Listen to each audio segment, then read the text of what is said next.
আসসালামু আলাইকুম ওয়া রাহমাতুল্লাহি ওয়া বারাকাতুহু। সম্মানিত প্রিয় মুমিন মুসলমান ভাই বোন, আপনারা যার রোজা এই মুহূর্তে দেখতেছেন, উনি কোনো সাধারণ মানুষ নয়, কিন্তু ওনার রোজাটি একদম সাধারণভাবে রয়েছে।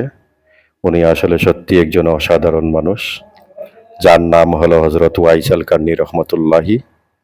উনি আপনারা জানেন যে হযরত মুহাম্মদ সাল্লাল্লাহু আলাইহি সাল্লামের একমাত্র আশিক ছিলেন, একমাত্র প্রেমিক ছিলেন। নবীজির জন্য উনি অনেক ত্যাগ স্বীকার করেছেন।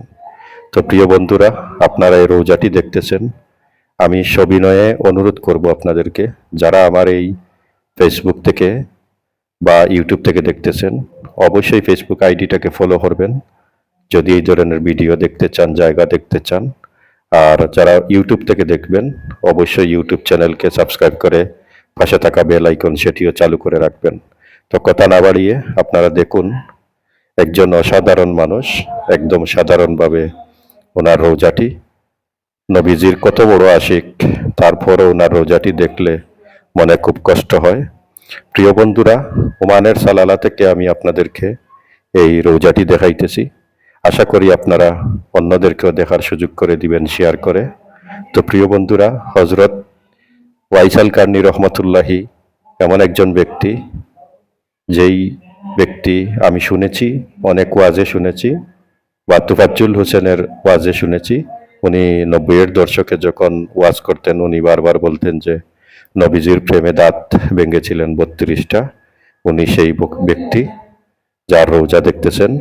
উনি কোনো সাধারণ মানুষ নয়, একজন অসাধারণ মানুষ। প্রিয় নবীর সাথে ওনার কখনো সাক্ষাৎ হয়নি, এটাই দুঃখের বিষয়। কিন্তু নবীজি যখন এই পৃথিবীতে ছিলেন, তখন কিন্তু তিনিও ছিলেন।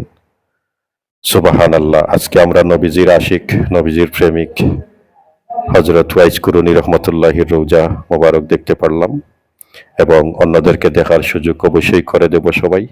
এই দেখুন, আমি দেখাইতেছি আপনাদেরকে চতুর্দিকে। প্রিয় বন্ধুরা, হযরত ওয়াইস আল কারনী রহমতুল্লাহির রোজা বারবার আপনারা জিজ্ঞেস করেন যে এই জায়গাটি কোথায়। আমি আবারও বলতেছি, এই জায়গাটি হলো ওমানের সালালা। আসলে এই জায়গাটি কিন্তু কোনো এক সময় ইয়ামানের ছিল। এটি প্রায় ৫৫ বছর আগে ওমান যুদ্ধ করে এই জায়গাটি তারা দখল করে নেয়, তাই এখন ওমানে বলতে হয়। তো প্রিয় বন্ধুরা, আপনারা যারা এই ধরনের ভিডিও দেখতে চান, আমার সাথে থাকবেন সবসময়। আইডিটাকে ফলো করে, আমি আবারও বলতেছি, সাথে থাকবেন।